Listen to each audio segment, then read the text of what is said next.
How are you doing We're today? we're having some issues with Nyreen's camera, so I'm improvising real quick. Yeah, my camera is I don't know. It's having a moment. This is good. This That's is art. perfect. Thank you. It looks so good. It's beautiful. Yeah, there you go.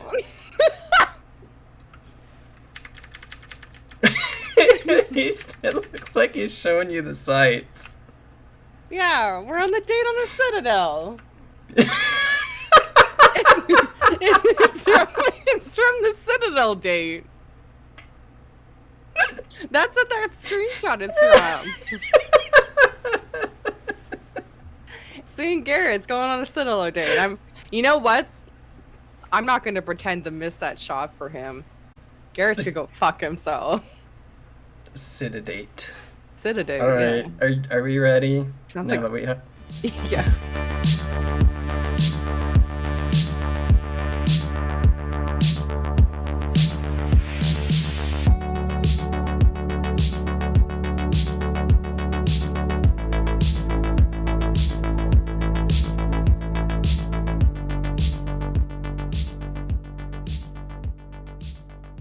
Hi, and welcome to Arcade Cuties. I'm Justin. And I'm Nyreen. Do you want to hear something that's gonna upset you greatly that I just realized before we started? What? Much like Hellraiser and Leprechaun, for this fourth episode of Arcade Oh my Cuties, we're god. going to space, baby! I'm disconnecting from the call right now. Welcome. I'm leaving. We're I'm taking an leaving the adventure call. beyond the stars. I'm We're leaving the going call. to You can space do to no. make out with No. aliens and save Yes. the galaxy. That yes. Why do you have to bring up Hellraiser and Leprechaun? Okay, we're supposed to talk about Mass Effect today, but can we take a moment? Can we Yeah, take a what's up? moment to What's talk up? about Leprechaun? Yeah, the I one that takes place in space, or the one that you watched 2 seconds ago that definitely does not? the one that doesn't take place in space because Yeah, I sure. watched it and it's super fresh in my mind as much as it can be. So I watched Leprechaun today and I love the audacity of Jennifer Aniston to look at I don't know remember her actual character's name, but I love the audacity of her to look at Ozzy in the eye and tell him it's not a leprechaun. Stop saying that. After she's watched this short man, all in green, dancing around, yelling about his gold for like about, Mhm. I don't know, an entire night. And she Yeah. has the audacity to be like, that's not a leprechaun. Like, it's not Well, it's not a this. leprechaun. I'm really glad that we're like hopping on this tangent train already, because I do want to just talk about. I want to take a moment to, while we're on the topic of movies, talk about the Super Mario movie that's coming out Oh and the my god. absolutely buck wild casting that's Yeah, happening. yeah, yeah. Because I'm gonna pull it up. Sorry, you came here for Mass Effect, or for us maybe, We're, but this is. we could take a little bit of a stroll, a detour, if you will. Did you watch the Nintendo Direct, the most recent one, or did you just hear about it through like Yes, osmosis? I did. No, I watched it in real Okay. time and with most of my household. And when that came on, I was like, "Oh, I didn't even realize they were doing a Mario movie." And then Hmm. they're like, "We have the cast." And I'm like, "Oh, okay. Let's go. Let's see what's up." Let's Yeah. let's go. Oh my god. Okay.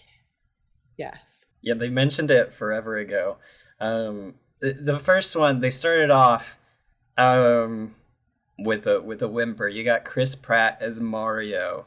I Yes, let's go. the sound that the sound that came out of me when I saw Chris Pratt on my screen, I don't care. I will talk shit about Chris Pratt. No, he I sucks. He's not a great person. Chris Pratt ain't shit. Chris Pratt is not shit, okay? They Uh, could have I think what gets me about it too is that they could have hired They could have hired different, like, new voice actors. Anyways, that's a whole other thing. But Chris Pratt gracing my screen for the small amount of time that he did ruined my day. I was like, damn, Nintendo just shit in my cereal. We've got some folks in chat saying that, like, it should have been Charles Martinet who's been doing the voice literally the entire time for, like, every I don't know if he did the TV show, the animated TV show, but, like, it's why Chris Pratt. We got Charlie Day as Luigi, which, like, I'm okay with. That seems good. Charlie Day can give, like, good, like, chaotic energy, a little bit of a coward. Like, I'm picturing if he just takes, like, the vibe that he brought from, like, Pacific Rim and, like, puts it into Luigi, I'm set. He's in Pacific Rim? Yeah, he plays a scientist, and he's, like, I don't remember getting scared by all the monsters. Yeah, for sure. Oh my god. I feel like you just unlocked a memory. I will say, they showed Chris Pratt, and I went, ugh, why? Why him? And then they showed Anya? I think it's Anya Joyce. I don't, So then they showed her, and I was like, I actually don't know who that is. I've never seen that person in anything. She was in the Queen's Gambit, the Netflix chess Oh my series. god! Okay, never mind. Okay, yeah, I just realized who it is. I think she plays the daughter in the Witch. Did you see that one? The Pilgrim ones? I think I think that's her. No, wait, did I watch that? Maybe. It might be on the list. No, I don't think I watched that. We got Jack Black as Bowser, which I'm totally okay with until they include the obligatory Bowsette scene. And I'm okay with that. I don't know what the fuck are you talking about. Jack Black is just hot. No. I'm good with him voicing Bowser. I feel like they're gonna do like a Bowsette specific scene. I hope it's still Jack Black. He's just gonna bring Jumanji vibes into it again. Oh no. I love Jack Black. We've got Seth Rogen as Donkey Kong. I want to say, okay, this is what my household was, okay? Mm-hmm. We're all in the living room, we're watching, right? They announced Chris Pratt. I'm like, and then like Anya, and I'm like, I don't know who that is. Now I know who that is. So like, okay. Then I see Charlie, what's his last name? Day? Yeah. Thank you. I see Charlie Day, and I just let out a scream. Like, I just started screaming, and like my housemate was also like laughing. But like as soon as everyone after Charlie Day just got immediately like I was screaming, like losing it, absolutely losing it. Like what a cast! Like Seth Rogen, I'm like, this is so chaotic. I don't even know what to say. It's like, what is that going to be like? I have no idea. It's honestly, I don't know. Will you see it in theaters? Me? Yeah. No. It's a fucking pandemic. You think I'm gonna go sit in a theater for that? It doesn't come out till next year, I think. I don't give a shit. I'm not going to a movie theater ever again.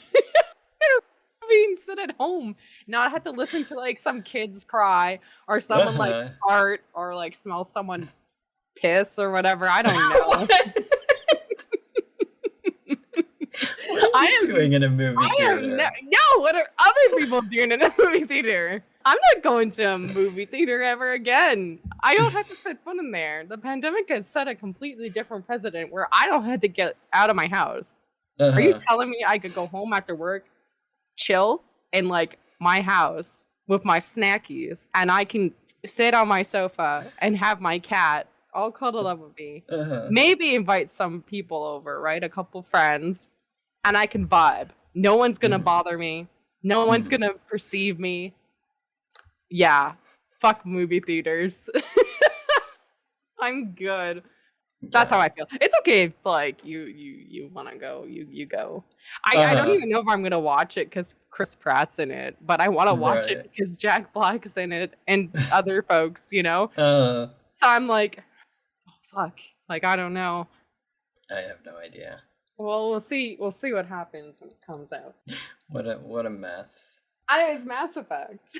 Mass Effect. You know welcome. what? There is actually a Mass Effect movie.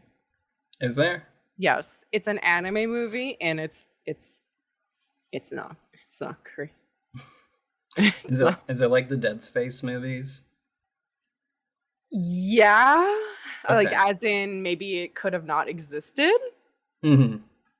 Some of the Dead Space movies are good. I mean, it is what it is. That kind of is how the Mass Effect movie is. It follows James Vega from Mass Effect 3, and it takes place before and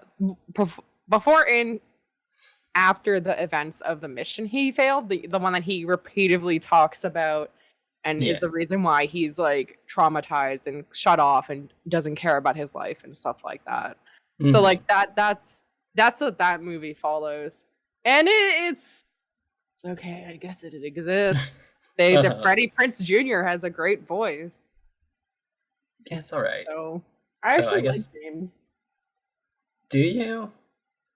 He's not my He's- favorite. He is the only meathead character in any game that I actually liked.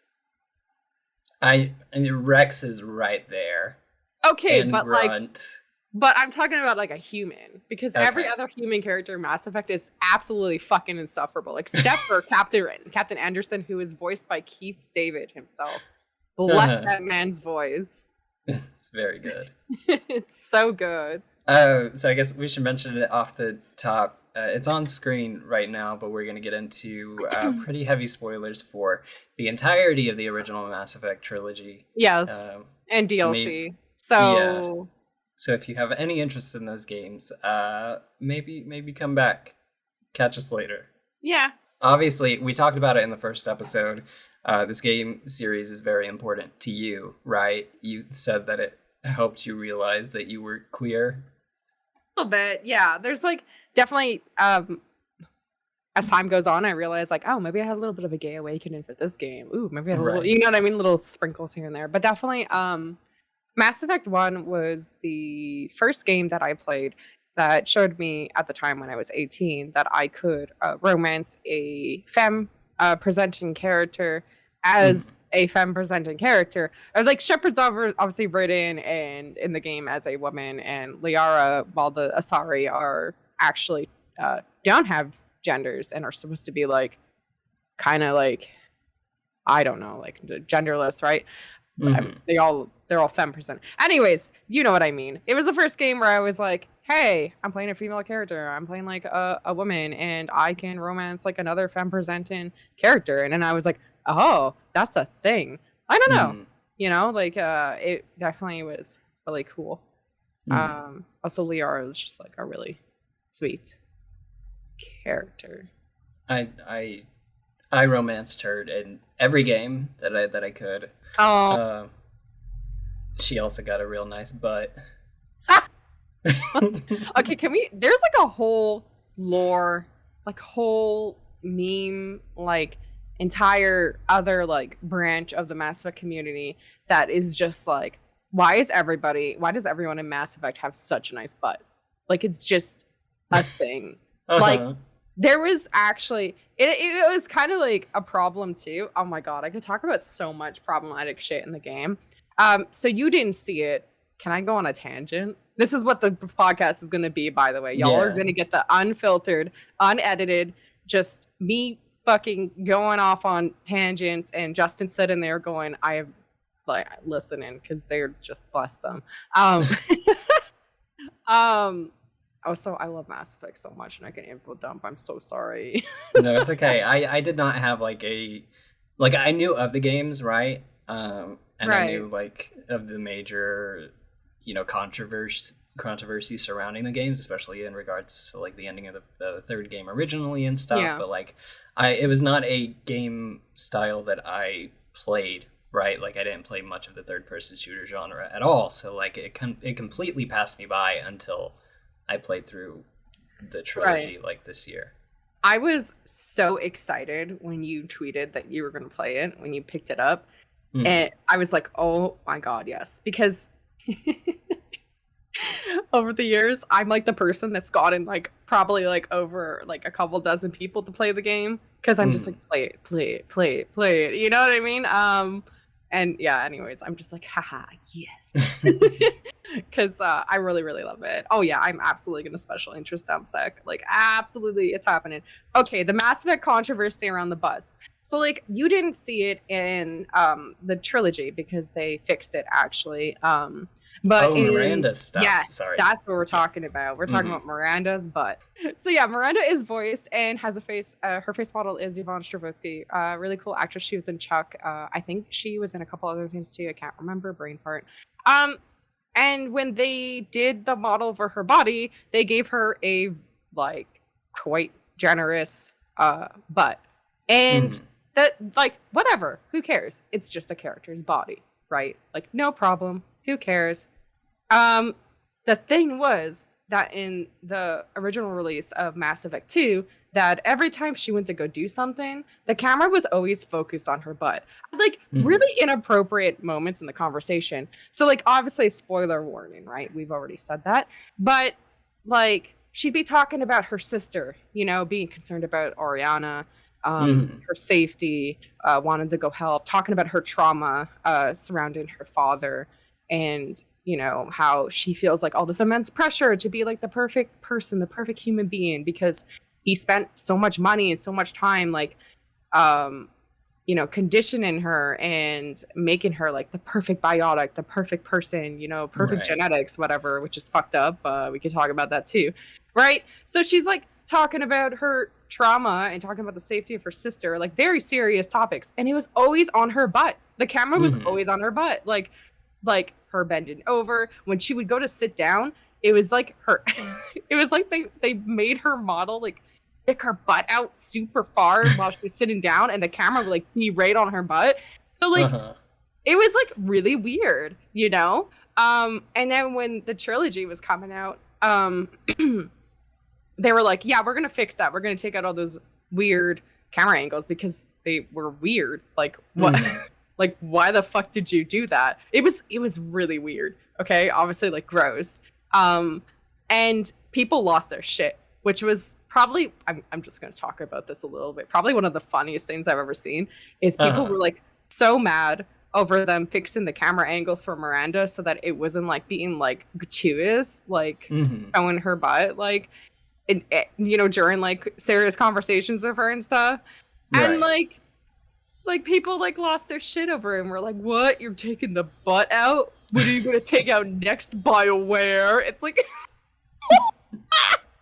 why are you so upset? Which, like, I wonder if that is like a statement of, you know, the era that it was produced in, or if it was like an attempt to overcorrect from the controversy that they got for including like queer romance in general.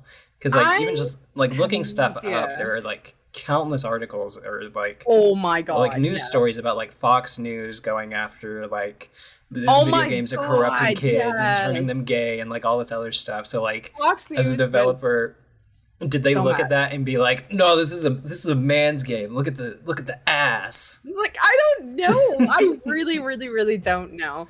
I really don't know. Honestly, I have no idea. There definitely is like a lot of generous sprinkles, some toxic masculinity spice, if you will, throughout the game, and for sure, gratuitous scenes, and also just poorly written characters and romances and queer I mean, like, there's a lot of good things, right? I could talk about a lot of good things, and you know, I'm really happy you played the game. There's a few other people I know that recently picked up Mass Effect 2 with the re-release remake and that, and like that's great. But there's also like a lot of problems in the game.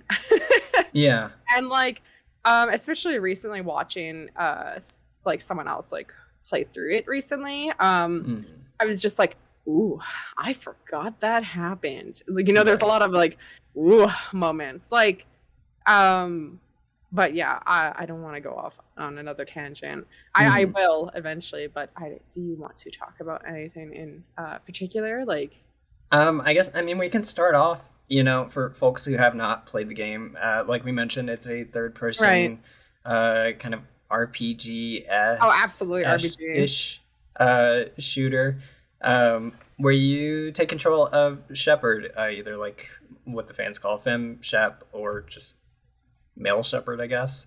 It's M Shep, yeah. M Shep, and you go around and you're going against the Reapers, which are like an advanced alien race that wants to take over everything and is like creating pawns and all this stuff. And so there are 3 games, and throughout each one you like try to unite, you know, whether it's different aliens or different like armies to overcome the Reaper forces. I'm assuming that you played as FemShep because just as soon as I saw that you could play as a woman, I went because that was also probably one of the first games that I saw that as an option. And I was like, hell yeah, let's go. I also played as FemShep, and I just think like Jennifer Hale does it fantastic. I mean, the voice acting throughout the series is like pretty good, but like it's pretty good. But Jennifer Hale in particular is like Jennifer Hale is sorry it's okay. She's one of my favorite voice actresses, and I think she does a lot with like with a character that could easily fall into stereotypes, right? Like when you're talking about femme presenting characters in general, there's this like tendency to go the Sarah Connor route, right? Where they're just like no emotions, all action. It's the James Cameron effect, essentially, right? Where it's like, oh, I have complex female characters. Look how badass they are. It's just like, well, there's more. You don't have to just be that, you know? And especially since it is like a military character. Right. And I think they go down some routes that are like really sympathetic and like really open. Emotional. Yeah, and vulnerable. At the end of the day, like a lot of the decisions you make, because morality plays a huge factor in the series as a whole, like a lot of the time the paragon or like the most empathetic option is one that exceeds like the go-to like military response, right? And so I think that's what I appreciate about FemShep. But that's who I played as. I played as FemShep as well. I absolutely love Jennifer Hale. Just phenomenal voice actress. Oh my gosh, such a huge part of my childhood too. Like she's been casted in over 400 things. Like she was one of the Hex girls, the one in all red, and she's also in Powerpuff Girls. I'm pretty sure she was in fucking Teenage Mutant Ninja Turtles. Don't take my word for that. Hold up, let me just look up. let me look up Jennifer Hale. She's also she's in. Oh, I already knew I was going to look her up. She's been in over 439 things. Yeah. So she's been in a lot of shit. Star Wars, Mass Effect. She was in Ralph Breaks the Internet. Does Shepard show up in Wreck-It Ralph? No. But okay. No. I don't think so. No. No. Okay. I had to think about that for a second, but no. I would lose my shit. She also voiced Sonya Blade in Mortal Kombat: The Journey Begins. Okay. Awful. But I think I think it is like it's a testament to her performance that like I think when people think of Mass Effect, FemShep is the first person that comes to mind as the protagonist. Yeah, for me that's who my Shepard is. I don't know if anyone else like hanging on has played it, like who you played. Mark Meer is a good voice actor. He's also like super into theater in Vancouver and like just like a sweet person. He also does like a lot of tabletop RPG stuff, and like charitable stuff and that. And he's also like he's great. He voices Mask or Shep, and he's great. But the voice acting, Jennifer Hale. Nothing competes for me. I'm sorry, Mark Meer. No, it's good. I'm so sorry. I tried to play. That's the next thing that we can talk about, right? I tried to stick to the Paragon, or like the quote unquote like good route for most of the game.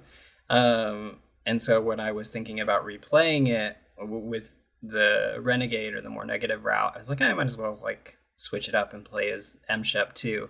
I started doing Renegade on the first game and wasn't really vibing with it. Oh my so god. Yeah. I might pick up from 2, either like fresh or just, take a different route with Fem-Shep, so I could romance Garrus too, because I did not do that. Yes. Which route did you primarily play like in your first go through with the series? I played Paragon throughout all 3 of them, and I romanced Liara in the first one, and then I romanced Garrus in the second and third one, because as soon as I found out that Birdman was an option, I was like, hello, goodbye, squid girlfriend, I love you, it was great, thank you, you sweet precious bean, but I want my bad boy Turian, man. That's basically what happened. And I think it helps that, like, originally, like, if you were playing them separate, they didn't come with the DLC. The cast of characters changes from game to game too. Like, you can't rely on the same. Garrus is like Garrus and Tally, I think, are the only characters that are present through all 3 entries. Yes, yeah. So there is incentive to kind of shake things up and get to know characters more in each entry. But I could definitely see how it would be nice to, because I mean, even with like Liara, right? Because that's who I romanced through all 3 games technically. It was nice to see that progression and that character development between the 2 of them. So I could imagine that like Garrus, once that became an option, was also very good. I think if I were to rank, in my personal opinion, right, everybody's different, the most well-written characters in all 3 games, I would say, and not necessarily in order from best to like not so good but still best, I would say Garrus, Tally, Liara, Legion, Rex, and I'm sure there's more, but I can't think of any. But those are the ones that come to my mind. They all have really good writing.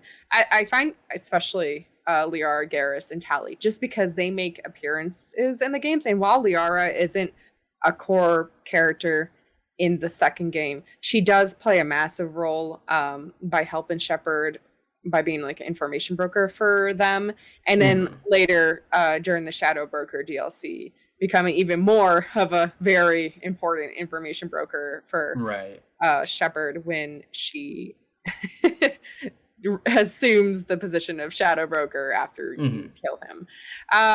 So like those 3, there's like so much opportunity to get to know them all. I will shit on Mass Effect though for some of the writing with Liara, because and I don't know if they fixed it in the trilogy remake, but in the original, if you did not romance Liara in the first game, she does not get as close to you, and she does not open up to you, and you do not have half or more of the conversations that you have with her in the third game. Oh. Yes. If you romance her in the first game, and then even if you break up with her in the second one, or if you continue with her in the second one and break up with her in the third, you get way more conversations with her. There's like way more intimacy with her, like a better friendship and like understanding from her and openness in that. But if you don't romance her in the first game, she's more closed off. She doesn't want to be vulnerable around you, or she's like embarrassed to be. I don't know why they chose to do that, because like I find that kind of fucking annoying, and also just really bad writing. Like, she can't be a complex character unless you fuck her. Like, I don't. Do you know what I'm saying? It's a very weird message to send. Like, she just does not matter to the player character unless you fuck her, and I don't agree with that. I don't agree with that weird like why someone on the dev team made the conscious decision to say, hey, if you don't romance Liara in the first one, she'll like have some conversations with you, but you will not have any of the conversations. Like most, like it's very odd. And I actually didn't know that they had done that until what happened was when so I got into the series when Mass Effect 3 came out because I saw some of the trailers with FemShep in it, and that's when they really started advertising it with FemShep. They always had her in it, but they never actually advertised it, even though BioWare wants to say, oh, the game was originally intended to have FemShep as the main character. Like, okay, shut the fuck up. You never advertised they, her. They didn't put like, her on the cover until the third No, version. yes, they did. Yeah, and I could get into that too. Do you know what I mean? Like, shut the fuck up, BioWare. But you want your brownies? You want your brownie points? Shut up. My God. So, like, I saw the third game's trailer and went, what is this game? There's aliens. This looks cool. And then I played through it all, and I completely lost my train of thought. Oh yes, okay. So I remembered. I did not know that her character development depended on you romancing her in the first game, because at the same time of me playing it, my brother at the time, because I was still like living at home, he played through it too. And he romanced Liara in the first game, then romanced Jack in the second in that. So he got on a bunch of conversations with Liara that I didn't have because I chose not the wait. Which is also weird because, like, actually, I chose not the romance in the first one. I just realized I lied. I'm sorry. The first playthrough, I did not romance Liara. Because I think I didn't like her, and I didn't like Caden because Caden was really annoying. Oh my God, I could bitch about that too. Anyways. I'm sorry. It's okay. But yeah, just bad writing. Like, why would you do that? Yeah, now I very much enjoy this series as I played through them. Like, each one I spent more and more time with. Like, the first game, I think I put 24 hours into it, and then from there, oh my God, increased with each one, right? There are definitely some things that just, like, don't sit well, or, like, it's not even... Some things have not aged well, like, you can kind of grant them that, but some things, like, from the get-go were just, like, not okay. Like, specifically, because I streamed parts of my playthrough, like, throughout, right, on Twitch. And so, like, during Mass Effect 2, I decided to stream part of it and ended up doing the Overlord DLC, which ended up being super problematic and very triggering. It is and, like, absolutely ableist. The most ableist, like... It's content very I have gross. ever seen.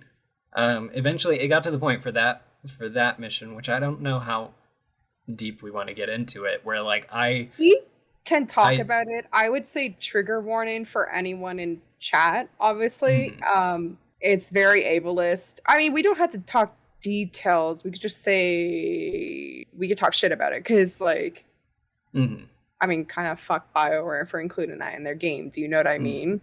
Yeah. But we can avoid, like, graphic details because it's unnecessary. Right. If that's not to steamroll. No, it's okay.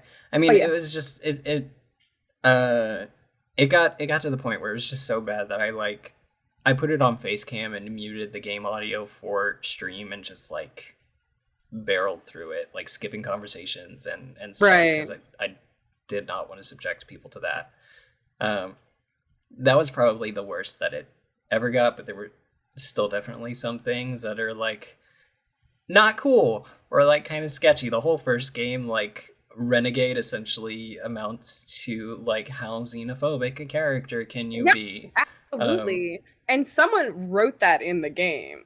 You know, like, they were like, oh, Renegade bad equals bigot, but, like, you're still allowing a player character to play as a bigot. Like, like you were saying, it's just xenophobic and racist, and most of it was very, like, it's not good. It's not good at all. And I don't see a lot of people talk about that either. I think it's important when we have these conversations about how much we love these games to, like, talk about the things that, like, could be improved or, like, just straight up need to be included, like, in any narrative.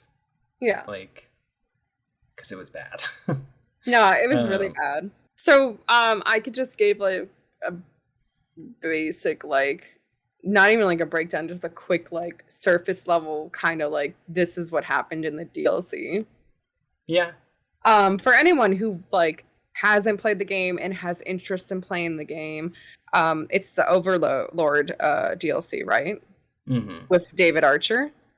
Yeah. Yeah. So there's a DLC in Mass Effect 2. It's actually part of the core game now since they released the trilogy. So it's not like something you can kind of avoid and not download. It's already part of the game. So and there's nothing in the game that indicates like what was previously DLC and what isn't. It just shows up as a side quest. So like that messed with my playthrough going through all three games, because like with the, I can't remember if there was anything major in the first, but with the second there was that, and the Shadow Broker thing, which should probably save towards the end, and then with the second one again, they had the what was the third one? The third one that Arrival that leads directly into the events of the third game. Completely right. Yeah, so I don't know why because we could talk about that too. Like, that's not great. Like, when I played Mass Effect 2, obviously those were DLCs I had to purchase, right? Just like in Mass Effect 3, Omega was a DLC. And like, if you're going into Mass Effect 2 and you don't realize those are DLCs, you don't know what order to play them in. Because, like you said, Arrival is actually a bridge between Mass Effect 2 and 3. It explains what happens to Shepard like between 2 and 3, and why you end up where you are at the beginning of 3 in jail, right? So like, I don't know why they did that. I don't know, because there's post-game content for Mass Effect 2. You could go back, you could play through Shadow Broker, you could play through Arrival, you could play Overlord if you want to. But I don't know why they didn't just make it like a DLC that unlocked after you beat the suicide mission. Because like you said, it kind of like made it kind of like not so linear as it could be, which is unfortunate.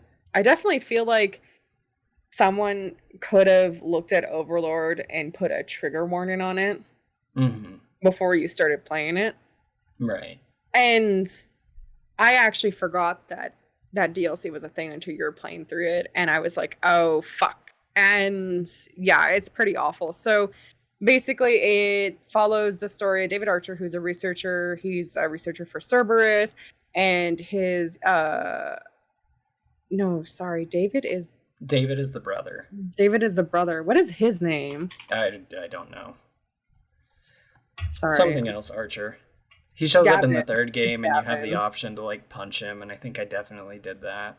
Yeah, it's Gavin. Gavin Archer is his brother. So like, you get called to this facility, and there's like some virus that's broken out, and like Gavin Archer's like, help me. Oh no, it's a research of my experiment or whatever has gone wrong. I need you to shut it down. And then like you come to find out that he's been performing experiments on his brother. And you at the end have like the decision to like let his brother go to somewhere where he'll be safe and away from Gavin, or you could give David to Gavin. Obviously, I told Gavin to shove everything up his ass, and I think I shot him, actually. I think I killed him in the second one by the end. But it's there's no, like, no matter what route you go, because I looked it up afterwards, like, nothing bad really happens to Gavin, like, as a result of his actions, which is very unfortunate.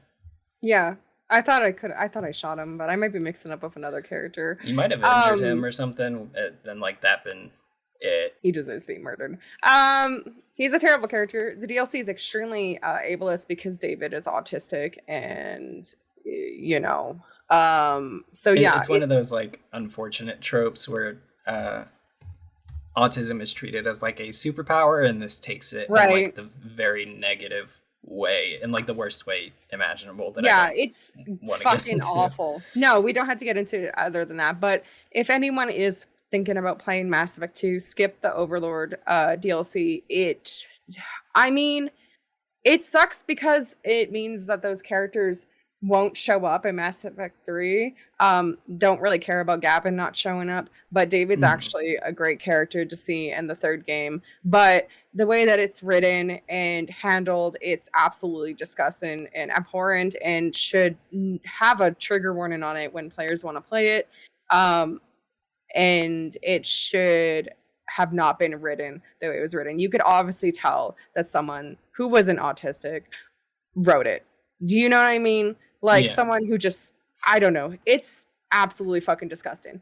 And I just like, not to go off on a tangent, part of it, what surprises me is just like the lack of people talking about how horrible that DLC is. Because like I see a lot of like really good positive things for Mass Effect. And like, yeah, Mass Effect did a lot of things and did a lot of things pretty well.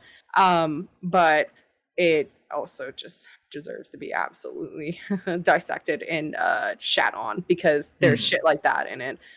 So yeah, if you want to play Mass Effect 2, just trigger warning, extreme ableism, experiments on a autistic character in the Overlord DLC.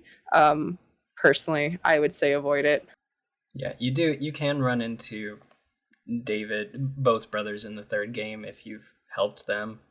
And like it's nice to see David in a better place, but also like I don't know if it was worth that, initial like trauma and triggering response that I personally had playing the game, Like it's definitely not. Super triggering, and honestly, it's up to the player character they want to play it, but just it is not it's not easy to play through, and it's something that shouldn't even exist in the game. Yes. So there's that. That was probably my most negative experience with the game as a whole. I had a couple of like, the mechanics for each game changed a little bit. So there are some things that I don't necessarily like with like new iterations. I don't like the weight system introduced in the third game because that's annoying and it affects your playstyle to an extent. But like for the most part, my experience with the series was very positive. Yeah. There are a couple of things it does not handle very well, that being the biggest one, but like also just like a handful of occasions where like it'll let characters slide by with like casual xenophobia or whatever. Yes, like Prescott. Navigator Presley in the first game. It's literally one of the first 3 or 4 conversations that you have in the game. You approach them at the galaxy map. Is it okay if I go off? Yeah, no. I'm so sorry. I know too much about this fucking No, game. it's okay, because like it's like you have that conversation with him, right? And if you play the Paragon route, like he's like, oh, maybe I should be more open-minded. But then you find his dog tag or his journal in the second game after he's dead and the ship crashes, and it's like, oh, I hate all these dang aliens on the ship, and Does he actually say that? Yeah, like I had the conversation with him, and then the second game is like, oh no, he still definitely had those like outspoken prejudices that just were never. That's so weird. I wonder if depending on what you said to him, he shut the fuck up, because I remember having a different game notepad from him, and it was him realizing that what he said about the alien crew members was wrong, and that he sees them as family. So maybe that was just something that did not carry over, like that's so weird. With the remaster. Why would they do that? I have no idea. That doesn't make sense. Because like you can import your story essentially from each subsequent game. And like I definitely had that conversation with him where it was like, oh, they're doing the job. We should trust them. Like it's going to be great for everybody. And he was like, yeah, I will keep that in mind, Commander. Like I'll watch myself. I told him to shut the fuck up and mind his own business and keep him doing his job. Maybe that was it. I was so mad. Also, wait, I'll go back to like the starting scene. But like you come out from like the cockpit and you're going down, and then you go down to the galaxy map, and then like Navigator Presley's there, and Presley's like, yeah, them Turians, You're just like, what's wrong with Turians? He's like, the First Contact War, I don't like them. And I'm like, bro, that's racist. Like, I'm just like, what the fuck is happening right now? So I told him to shut the fuck up, do his job, and sit down. And he was like, yes, Commander. And I was like, what the fuck? He's like, what is the first? Yes. like it's one of the first people you talk to in the game. Because like, it's like you could have a whole episode dedicated oh my to God, like actually, the cognitive dissonance between like the options you have on screen versus what actually happens. There's a conversation you can have with Grunt where he's like, "Oh, I want to fight everybody. I don't trust anybody." And there's a prompt that says, "What about Garrus?" And it's like, "Oh, we're on the same team." Like kind of the same thing I just mentioned. Maybe if you say that, like it'll be cool. And he'll be like, "You know what? Garrus is a good fighter and I can respect that." But if you choose that, it's like, "Shut the hell up, Grunt." And then he like headbutt him or something. Like there's so much that just like, what is happening here? And like there are two specific instances, like with Prescott or Presley, whatever, where like Paragon maybe is not the right choice. The second one is like if you choose Paragon when talking to Kelly Chambers in the third game, instead of the Renegade option to tell her to change her name, she gets killed by Cerberus, like when they take over the Citadel. I didn't know that was a thing. Yeah. There's definitely a whole other thing where like, I read a reply and I went, yeah, I'm going to reply. Oh my God, I could get into that. Can we talk about Caden? Can we talk about Caden Alenko, the Canadian beefcake from Vancouver? He doesn't know how to cook a steak. Let's talk about Caden. What? Okay. Wait, is this okay? Wait, what do we? No, I can go on about Caden. Okay, I know. I'm so sorry. Raphael Sparge is such a good voice actor. Bless his soul. Sweetest man ever. Got a signature from him. Don't know him personally. Okay, but very, very sweet man. Okay, but Caden, Jesus fucking Christ, this man. So. I'm so sorry, but I'm also not. I don't even. Here's like I don't even know what you're about to talk about because I ignored Caden so much that like you ignored Caden because I told you don't give him anything. I just was not interested. I turned him down in the third game because it's like you can visit him and be nice to him, and he's like, "I love you, Shepard." It's like sorry, but like I can't do it. We're in public right now. I'm not gonna do this with you. Oh my God, please. Okay, let me talk about my experience with Caden, okay? Yeah, go for it. First off, you start the game. Why is he in the cockpit? Why is he co-pilot in the Normandy? Why are you there? He's never seen in any other game or at any other moment after that co-pilot in the Normandy. Why was he there in the beginning? To establish that he's a hunky romance. I don't know, okay? Plot hole, okay? That's something I noticed, like, in the second game. I was like, wait, why was Caden co-piloting? Seth Green voices the pilot in all three games, and you cannot romance him, but he will fuck a robot if you let him. Thank you. You're welcome. Oh, thank you. I absolutely let Edie and Joker date. Oh my God. So, like, you get to...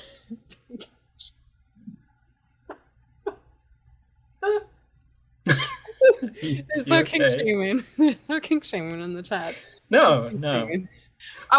Okay, so Caden. Okay, so here's the thing with Caden.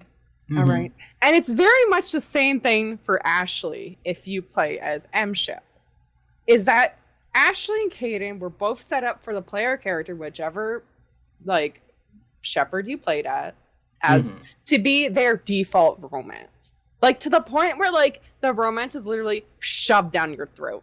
And, like, at a certain point when you're engaging with them, if you choose, like, a certain set of conversation options with them or, like, get a little bit too cozy with them, it starts, like, automatically unlocking and setting you on the path for the romance with them.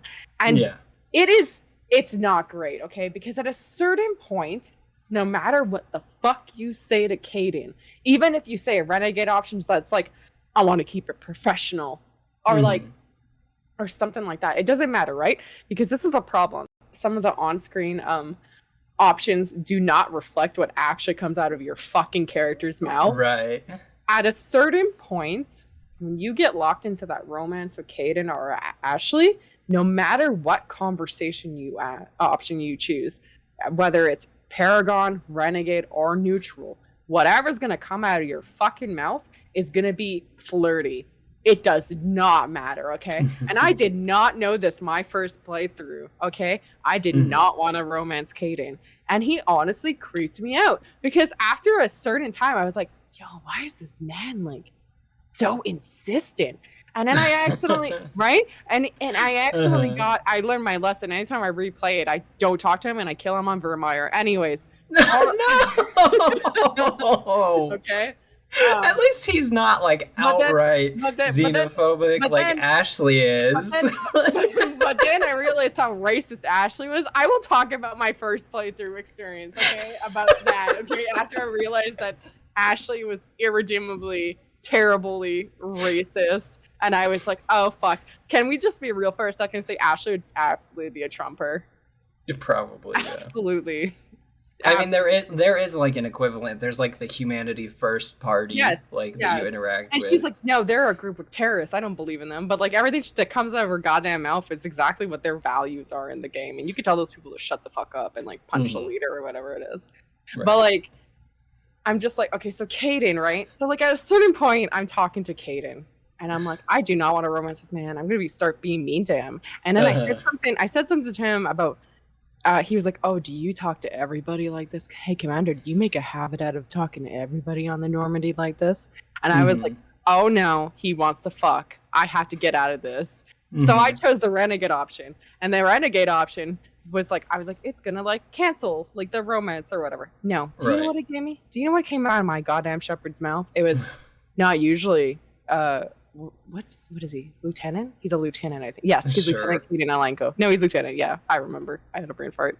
He's like, she says, my fucking shepherd says, not usually, Lieutenant, but for you, I like to, or some shit like that. And I started screaming, okay? I was like, no, this man ended up in my room at the end of the game. He's like, I want to fuck. And I'm like, man, no, you need to leave, sir. This is a Wendy's. I am not. I like the one with my favorite one probably where it just like tonally does not match is the conversation you have with Thane where he's like he just tells you about the details of his wife dying or like getting murdered like oh my god, and you could be like, are you single? You can the prompt is I want you, Thane. It's just like I'm gonna die. I remember seeing that on my screen and I was wheezing. I had to take a moment. I was like, this man just told me about his deeply, like how much he loves his wife and how like, you know, they even have he wants to connect with his son and you know, he's dealing with a lot of things. He's dying from an incurable condition and like you know, he was going to do his final assassination job before he met you. You gave him hope, and you decided maybe life isn't too bad, and maybe I'll just do this mission with Shepard. And then you could be like, "Hey, you want to fuck?" Like it's beautiful. He's willing to fight to the end, and then some, and then it's. And then you could just be like, "Hey, so, but what that fish dick do though?" What the fuck? Like, I don't know who wrote that, but I was losing my shit when I saw that. I was like, no, what? I don't want to. And I was like, what the fuck? Like, this is not an appropriate time. It's like, hey, I know you just like trauma dumped on me, and it was like really great, but like, I want to see your booty, or like, I don't know. It's like, I don't think it's a good time to ask. Oh my god.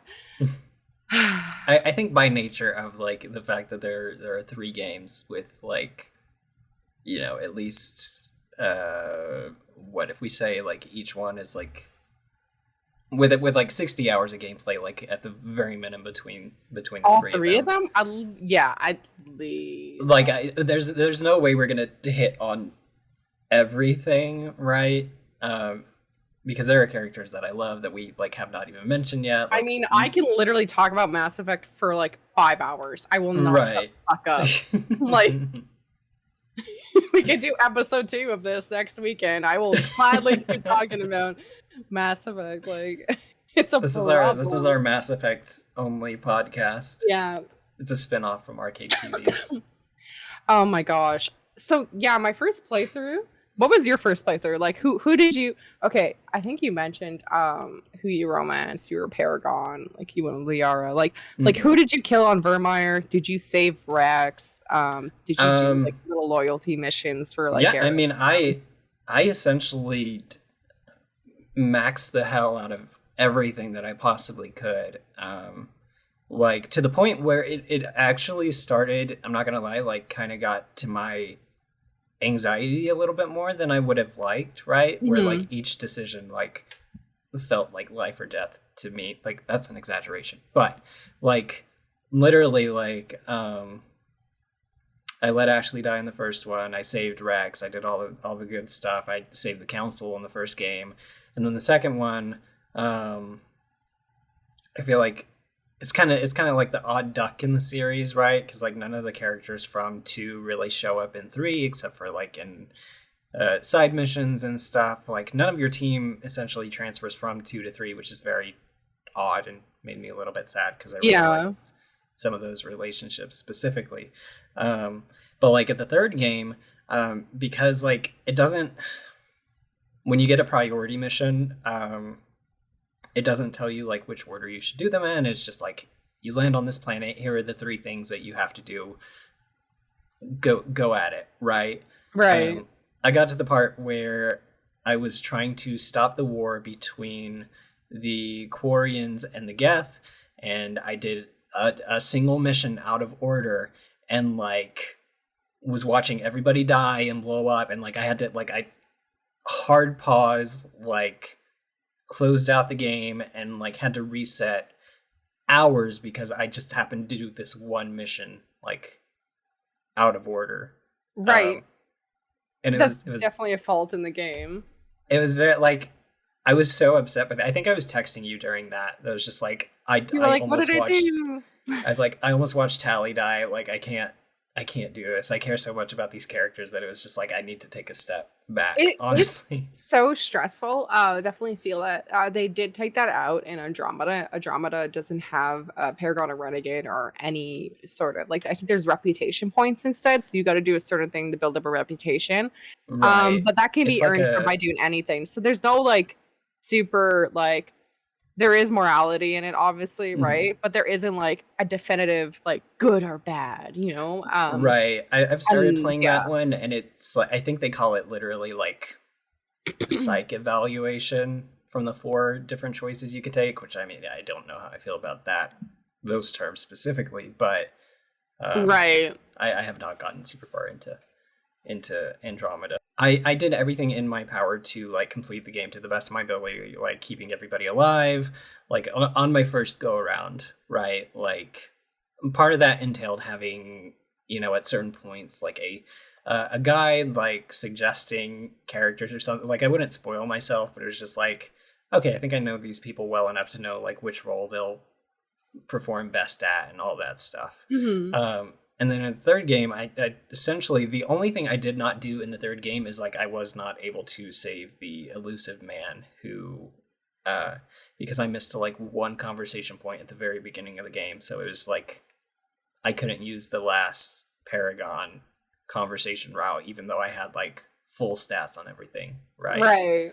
Um, and then for the ending itself, I picked the self-sacrifice, like create a new Oh, system you of you life, chose, essentially. Synthesize synthesize, the whatever, green. I picked the green, green route. like a boogie. Yeah, Yeah. and for me, that ending was good. I really appreciated it. I like. I don't think. Spoiler alert! There might be they're working on a fourth game. I don't know if it involves Shepard or not. Um, and like canonically, I don't think the green ending is the one that is like is correct. But it was the one that I landed on, and like I was happy with. Like Shepard gave up their life to stop all conflict between AI and organic life, and created this new thing, and Right. I liked that. I have no idea how they're going to work that into the fourth game. The fourth game does follow after the events in the third game. So I have no idea what they're going to write into the story, what they're going to make canon or not. There's like a bunch of theories that like came out after the third game ended, like the indoctrination theory as an example, where people were like, oh, everything from Shepard at the drop site and over the course of the game was them slowly becoming indoctrinated, because they spent so much time inside of Reapers, around derelict Reaper tech, or inside a derelict Reaper, around the elusive man. They also have a Reaper tech inside of them, and so does Edie, and the Normandy is full of it. You know what I mean? So like a lot of people like came up with this theory at the end of Mass Effect 3 that throughout the game and also in the second game and third, obviously, over the course of the trilogy, like by the end of the third game, you're indoctrinated but don't realize it. So like, believable, but BioWare said they wish that they were that clever, like literally. Right. They actually, that's how they were like, no, that's not what we had going. We wish we were that clever. So that has been disproven. But I will say, you told me that you had not played through the legendary, what is this one called? The Legendary Edition. Yes. Whatever. You mostly watched the legendary endings, right? Yes. They did. It was the same endings. So like what happened was when Mass Effect 3 originally came out, they actually didn't have the scene where you say goodbye to your love interest on the Normandy and have the whole I love you, and then like Shepard runs off. And they also didn't have the after credits scene where it was like a flash of everyone's faces, and that they actually I don't even think that they had synthesis as a end game option at the end in the original cut that came out. They were missing some choices in the ending, because there's technically 5 choices at the end. One of them is to destroy the Reapers, right? One of them is to synthesize, which means that everybody on the planet, in the galaxy, other galaxies, whatever's connected by the mass relay tech, the Prothean technology, Leviathan technology, whatever, everybody becomes half synthetic, half organic. And then it's like the next step of evolution. Everybody like becomes like more sympathetic to each other's like cause and whatever, like the Reapers are like, oh, I don't want to kill organics anymore because like I realized the value in organic life. And all the humans are like, oh, I'm just okay with like these mass murder machines that have been committing genocide for centuries. Anyways, if I could get into that, it's kind of fucking weird seeing Reapers rebuilding society casually. And then the other option is control, which is Shepard becomes the Star Child. Shepard takes the Star Child's role, because when you get up there's like this little fucking kid that like he looks like the kid that died at the beginning of the game that like Shepard couldn't save, and then also the kid that keeps appearing in Shepard's reoccurring nightmares. They obviously have PTSD from not being able to save that kid, and also like as the game goes on in the nightmares, they keep hearing more whispers from people who die throughout the game. So like obviously like there's like a lot of trauma from the course of the game, right? So yeah, you get up there and there's like this little like Star Child. It's in the it appears as the child that you can save. Gives you options with the Jew. So you choose control. You become the new Star Child. You control the Reapers. And then the fourth option is to refuse the offers from the Star Child, to say like, no, I don't want to make this decision for all of mankind. We will fight and we will find our own way, right? Shepard kind of goes like, you never expected us to get here, and look how far we've come, and we're capable, right? And then what gets me about that, right, is, and this is, I'll get into it, but I chose destroy, because for me, I was like, the Geth and Edie would be willing to die to say fuck you to the Reapers. That's where I'm at. And I was also just like, the entire trilogy was building up to destroy the Reapers, destroy the Reapers, destroy the Reapers, right? And they've for centuries have been harvesting societies and like civilizations. That's the word. Right. Civilizations. They've been harvesting them for years, like horrifying shit, right? And like have done like so much damage. And when I got up there and I saw the Star Child, and I was like, I don't trust this little fucker, especially after I played like the Leviathan DLC, because you actually meet with the original creators of Reapers, the original creators that programmed the AI that commands all of them, right? And you meet with them and like you find out some shit, and I was just like, knowing everything I know, I'm going to kill the Reapers. It will kill me, and unfortunately it will destroy all technology that has Reaper tech in it, so Edie dies, the Geth die because they have the Reaper IF in them. And then the Normandy obviously stops working because it has Reaper. No, that doesn't make sense. Oh my god, I just realized a plot hole. Sorry. Anyway, so all the mass relays die and whatever for some odd reason. And the last cutscene, the fucking Normandy's still around and flies off. I just realized that's weird. Does it not have Reaper tech in it? I thought it did. So that might be based off of the original one, because like with the legendary version, so you have your 3 routes, right? But within those routes, depending on how many army points you had or how big your force was, that number divided by half can also result in 3 to 4 different options. So there are 12 different variations of cutscenes that you can see. In most, if not all of them, the Normandy, crashes the planet, and either your love interest and Jeff and or Joker and Edie get out, or nobody gets out, and all of that. So they have the potential to all die in the crash. Yeah, I think so. That's fucked up. I didn't know that. I didn't get that. When I played through all the series, I 100%ed every goddamn game because I was absolutely super into it. But there was options: control, synthesize, destroy. Then there was reject in the Star Child's offer. And then what happens when the Star Child gets rejected? I think he said he throws a fit or something. He throws a fit. He talks like a Reaper, and he tells you, "So be it. The cycle will continue." And I'm like, I don't like that shit. I don't trust you. So I destroyed the Reapers. I was like, right. No. You could also shoot him, and then he tells you fuck off basically, and says the cycle continues. So that's an option too, I guess, if you want to shoot at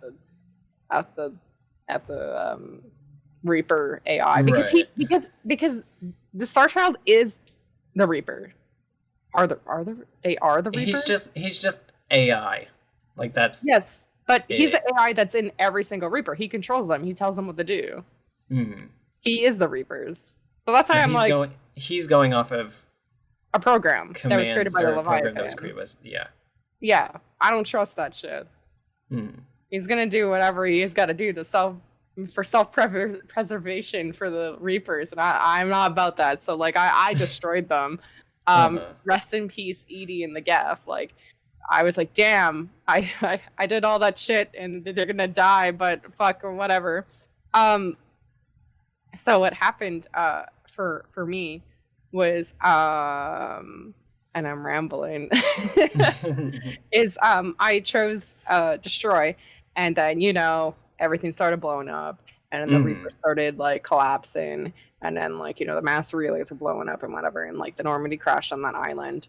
And then, Garrus and Jeff looked at each other and then got into the Normandy and flew off. And that was it, If you play through it a second time, because I played through it a second time and it chose Destroy again, in the original trilogy. In the original trilogy, at least. At the end of the third game, when you choose Destroy, they get into the Normandy and they take off, and then it pans to a bunch of rubble, and then goes on to a chess piece that says N7 with dog tags, and it just shows the obviously Shepard breathe in, you could hear them go, and then it cuts. So if you chose destroy 2 playthroughs in the original release, there was like the second playthrough would be like something spicy. Shepard actually Right. survived. So you can get that during your first playthrough. I think that was one of the changes. You can get the ending you just described in your first playthrough, if you pick destroy and you have like over 3,000 points. Yeah, you have to have like a ridiculous amount of points. Because I did after you said like, or after you suggested like you can check out like the other endings, you know, like that's the one that I got, and it is the one that largely people consider canon, That's especially canon with for me. with the news of a new game. So like, I don't know. Maybe the fourth game will just be about rebuilding, and the conflict does not necessarily come from this AI versus organic thing. Kind of thing, yeah. But like, I have no idea what they're gonna do. All I know is that no matter how much shit BioWare pumps out that like makes me angry, I'm gonna eat that shit up for breakfast, lunch, and dinner. I'm gonna be like, thank you, you know, like consume. Like I'm a slut for BioWare, okay? So like I don't care what they do with that game. As soon as it's coming out, like I'm gonna be like, hell yes, give me that shit. That's some good shit, you know. I will destroy it too. I will dissect that game and absolutely destroy it. But you know, yeah, I definitely, for me personally, like consider the destroy ending where Shepard survives canon. Also because absolutely my Shepard needs to be in the embrace of Garrus Vicarian, their one and true only love. Right. There's no other. See, it's interesting because like after interacting with the Geth and with Edie so much, like, and seeing that they did have their own will, their own like consciousness that they were developing, especially, you know, after Legion dies and you've like given them free will and all this stuff. Like I thought it would be too much. Like I thought essentially I would be destroying like not only the Geth and like Edie, but like the potential for other AI to become like to have that option of like free will and stuff.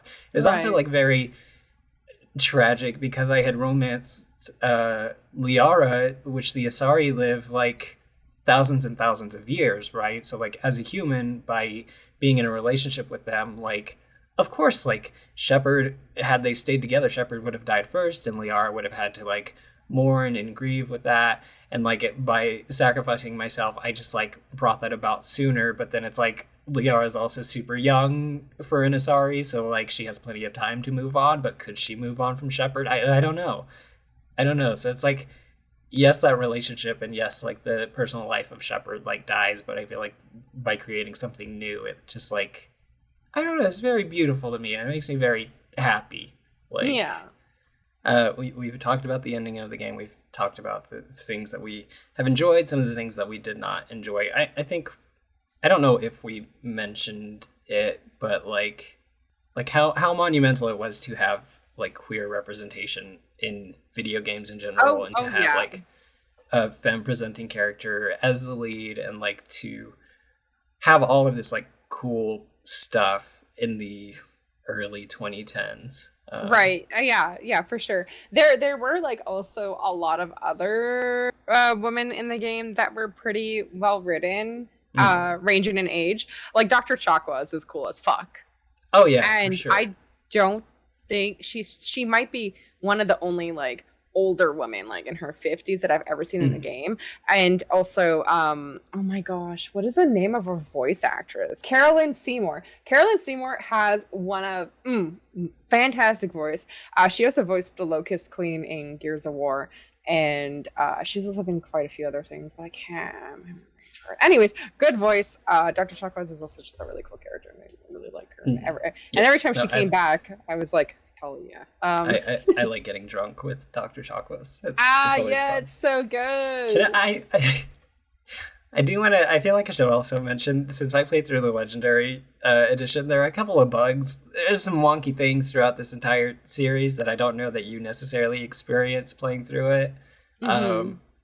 I uploaded a couple of clips to Twitter. One was like I fell through an elevator and just like was an endless like repetition of death and like loading into the game and then falling through that elevator and dying again.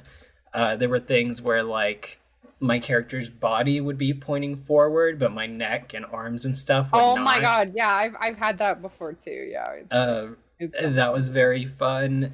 And I don't know if it was intentional or not, like keeping some of those bugs in, but it's just like I thought it was fun to have it happen, except for the dying one. That part was a little annoying.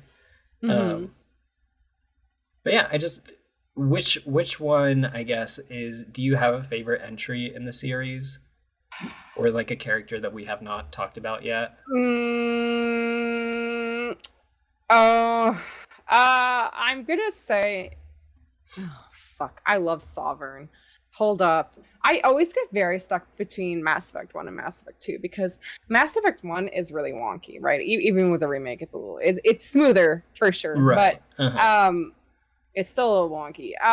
But like Mass Effect 1 is just so charming, and if you play Paragon, not Renegade, because that's bad. It's just like, it's a really good game, and I think one of the best things in that game is Saren. For herself, Saren is one of my all-time, in any game, one of my all-time favorite antagonists. The voice acting is great. He's much better than the Elusive Man, honestly. Oh my god, like... yeah. Like, I was like, okay, whatever. It's just an old white man. I already deal with this in real life. Give me a break. Like, is whatever. That Michael Sheen? Like, yes, it's Michael Sheen. It is Michael Sheen. Okay. I heard Sheen. the voice, and I like Shepard. I was like, it might be him, but would they all? It's absolutely Michael Sheen. Could they? What was he do? Has Michael Sheen ever played a video game? I don't know, but like the voice actors, like the cast that they got for the second game, like Edie is voiced by oh my gosh, what's her face? She's in Battlestar Galactica. They got like quite the cast, and like, you know, Seth Rogen, not Seth Rogen, Jesus Christ, Seth Green came back. Seth Green came back. Seth Rogen as Edie? Can you? No, I meant Joker. You fuck. You know exactly what I was talking about. I was talking about Joker, not Edie. Oh my god, I feel like Joker's character would completely change if it was Seth Rogen instead. I might enjoy him more. No, I love Joker. He's such a shit. He's like kind of one of those like sad boy meme lords. I don't know if that makes sense. That's funny.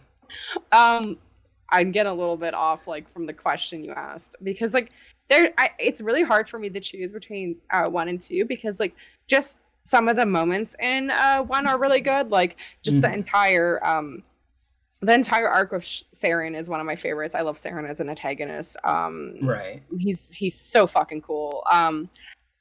And I think that's like a really cool thing. I also just like when I first spoke to Sovereign, I had the biggest what the fuck moment when like my brain, I literally remember my brain, like something clicking in my brain when I realized what I was talking to, like who I was talking to and what was happening.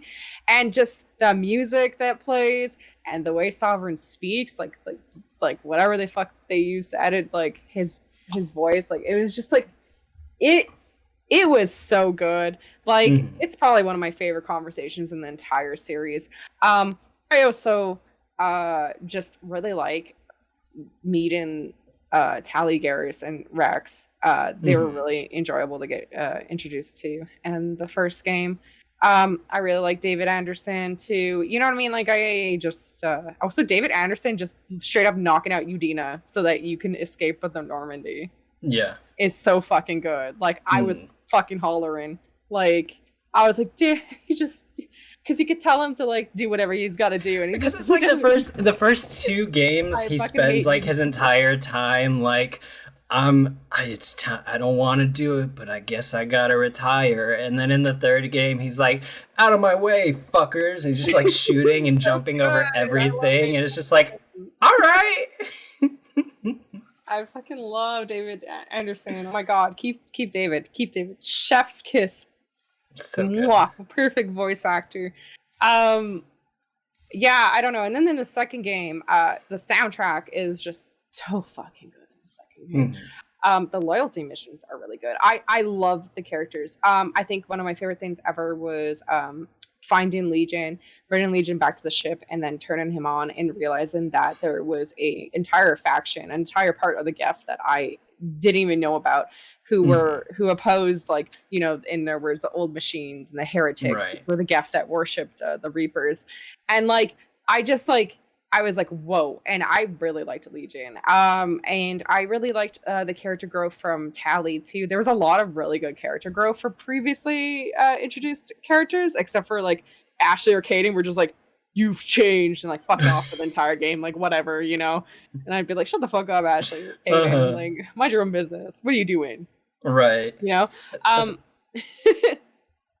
I don't know, it's hard. Also, like the suicide mission and completing it is just so satisfying. So it's so tense and so satisfying to like get it right.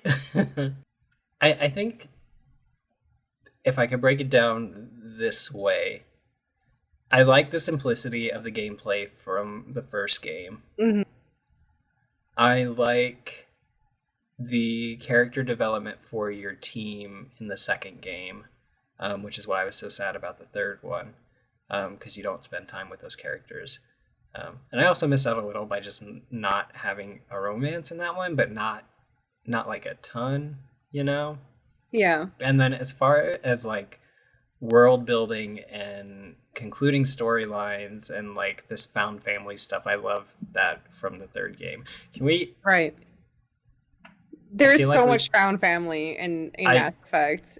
I feel like we have to talk about the realization that I had that I excitedly texted you about as I was playing through the Omega DLC of Mass Effect 3. Oh my god! Do you want to talk about that, or is that secret?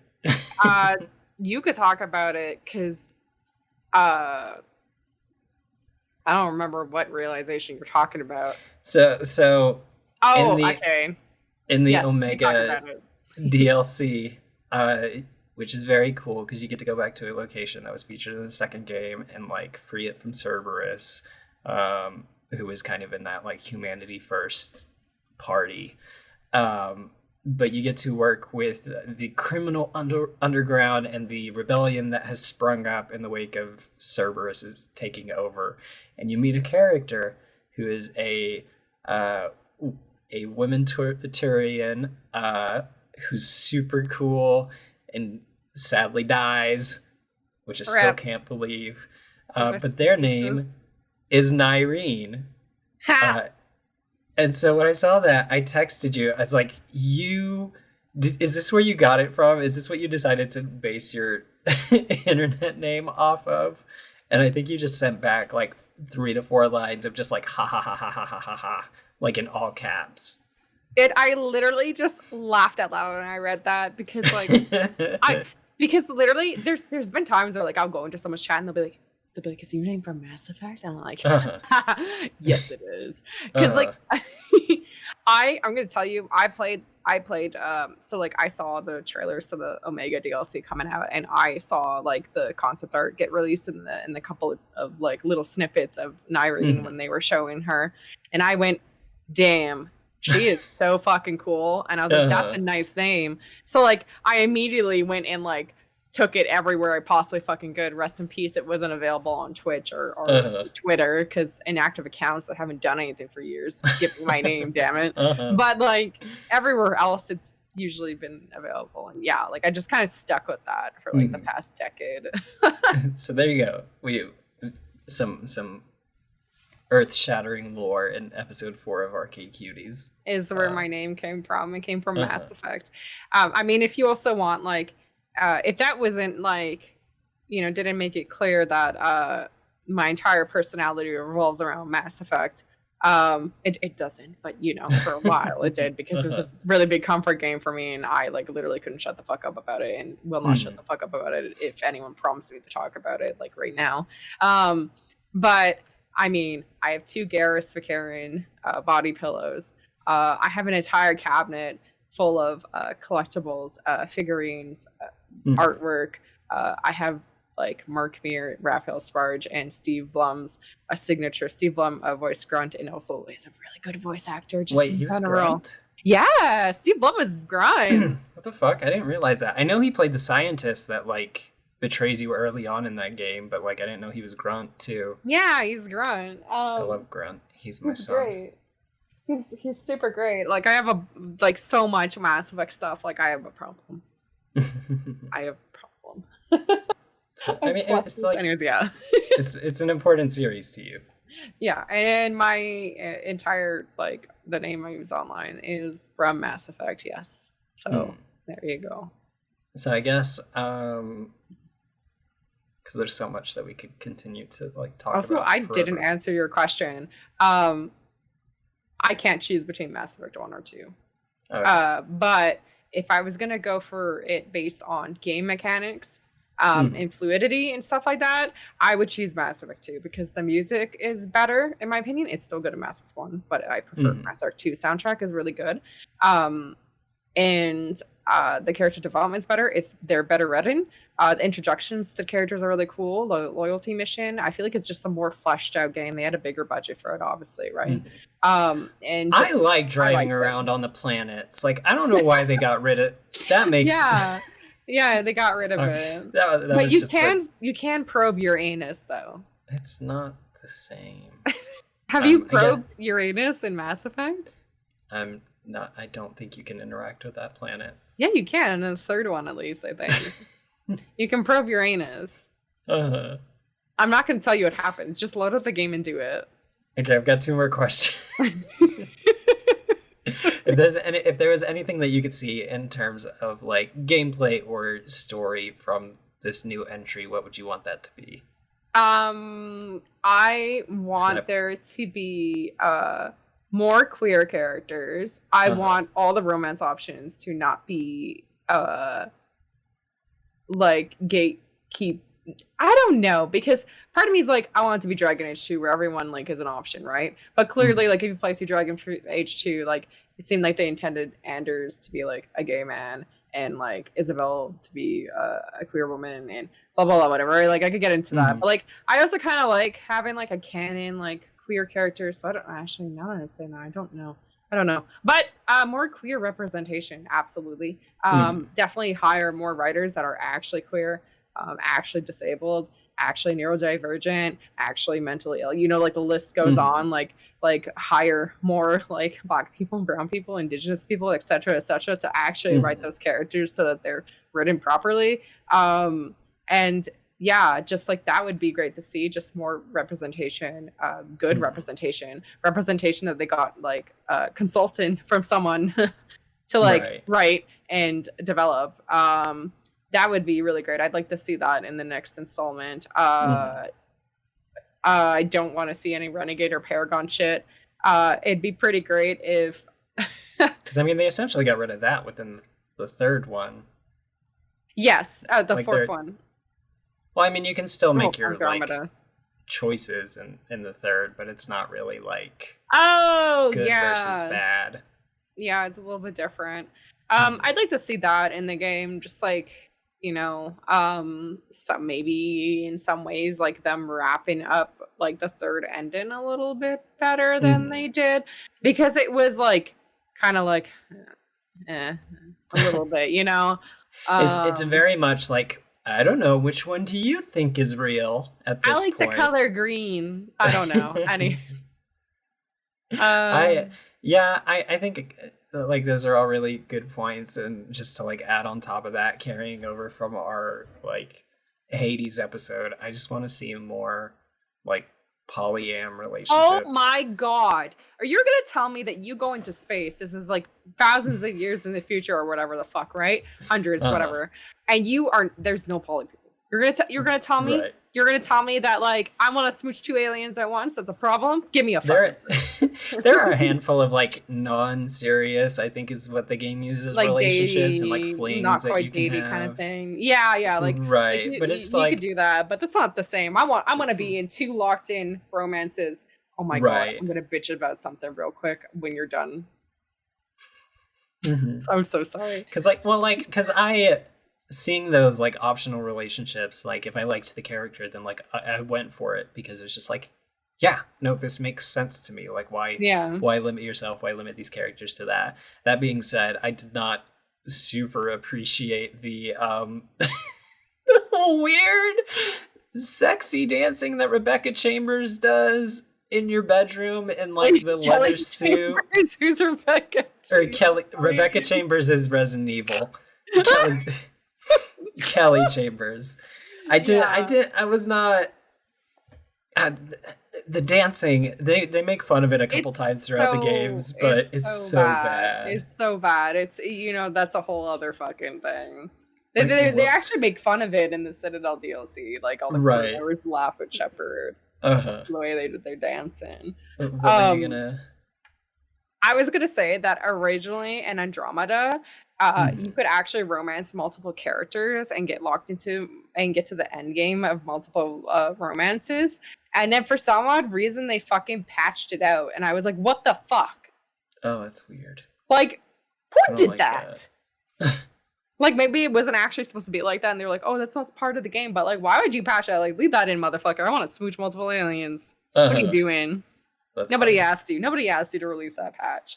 But yeah, I got very excited because I was reading that you could like have multiple romances, and I was like, oh hell yeah, poly rep, let's go, Mass Effect. And then I read, unfortunately, this is a patch. I went, what? Right. That is not a patch that we needed. That is not a patch we needed. Put it back. Put it back where it came from.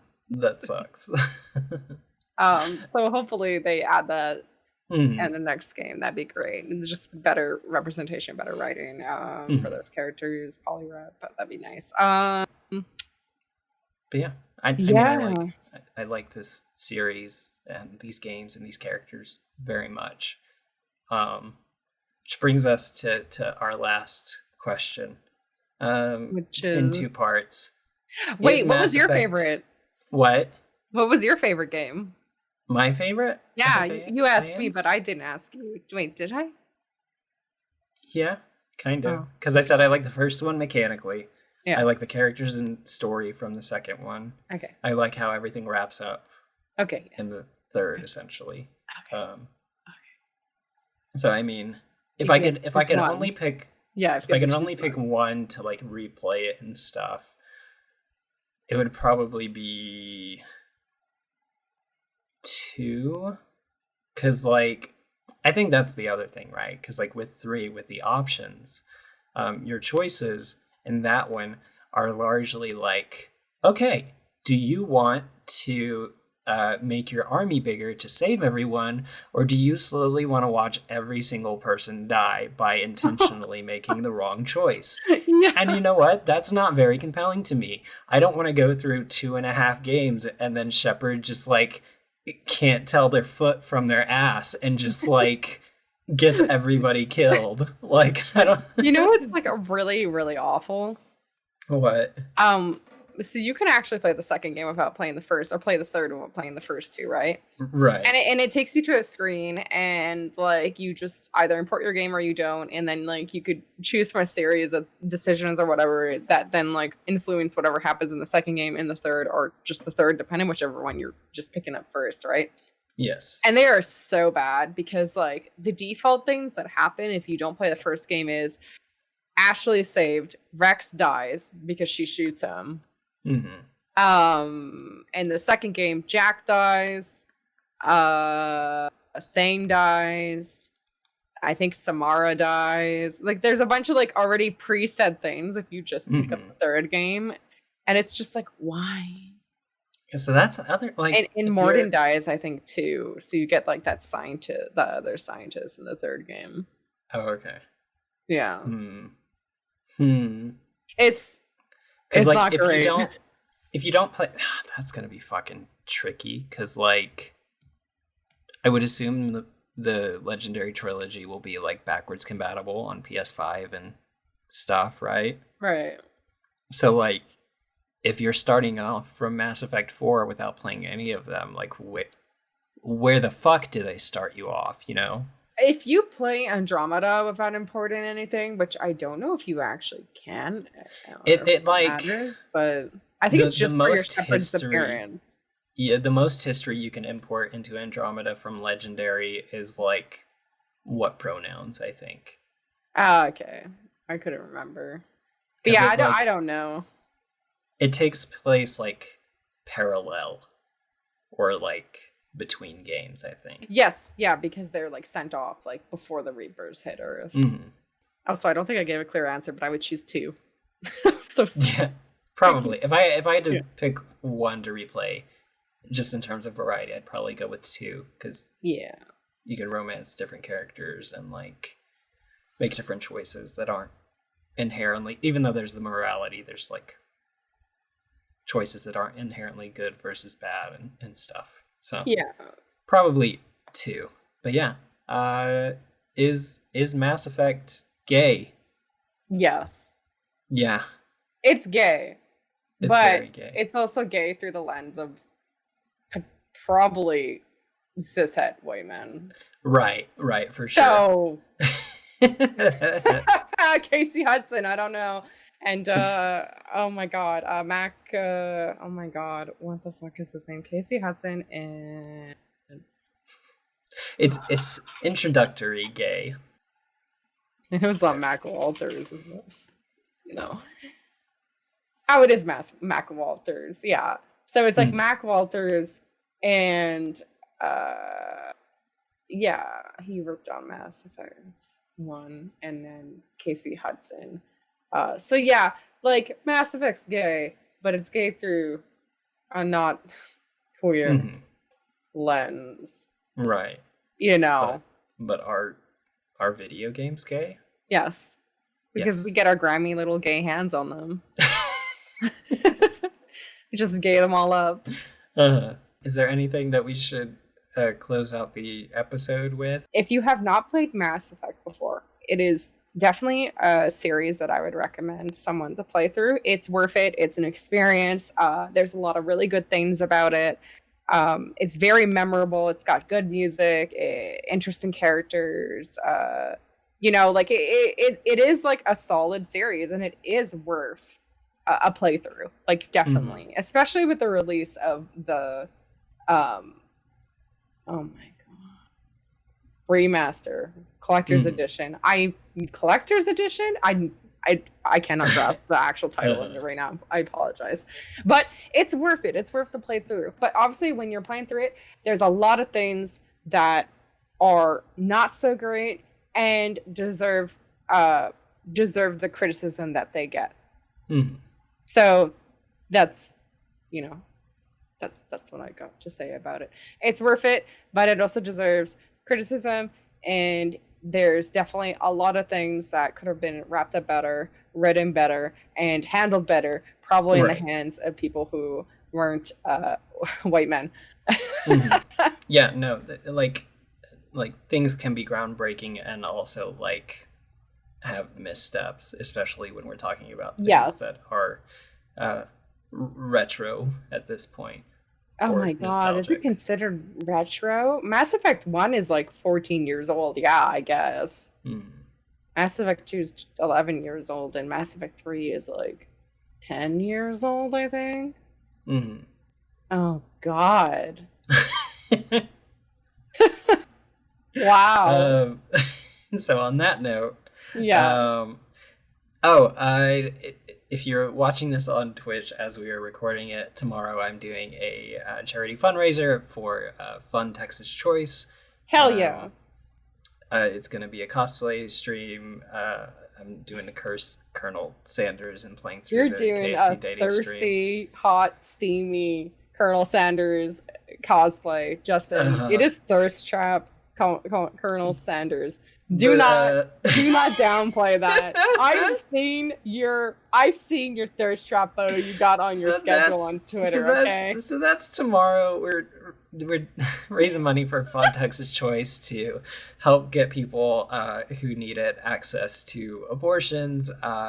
They help cover travel expenses. If it's an overnight thing, they will help provide lodging, and they will also connect people with community resources and all kinds of things to people who need abortions, especially right now in regards to the absolutely like draconian laws that Texas is attempting to implement, and like other conservative states are attempting to implement like across the country.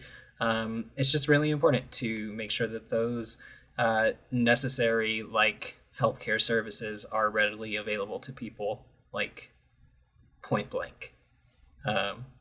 So that's tomorrow. Feel free to check it out. I'm gonna eat too many things of popcorn chicken, and we're gonna raise money for a good cause. Are you gonna buy the popcorn chicken, or are you gonna make the popcorn chicken? Oh, I've got a whole bag. I'm just gonna dump a lot of it into the air fryer at once and just go from there. Oh my god. Incredible.